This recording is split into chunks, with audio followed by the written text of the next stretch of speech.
Hi!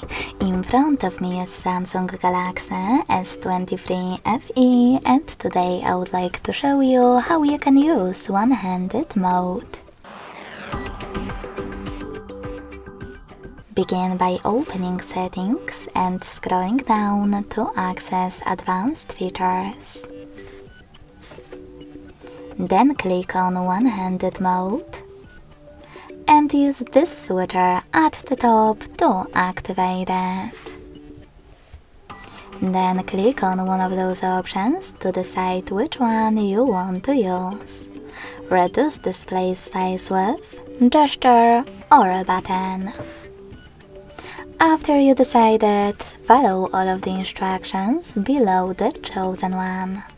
In my case, double tap the home button. As you can see, one-handed mode is now on.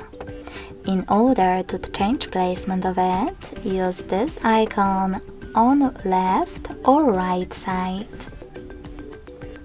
You can also hold this line at the top and drag it.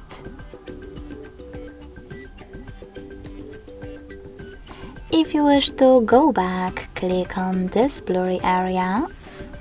And in order to scale your one-handed mode screen, use those arrows at the top right or left corner. Lastly, to disable one-handed mode completely, select the same no blue switcher. Thanks so much for watching. If you enjoyed this video, don't forget to leave a like, comment and subscribe. Bye!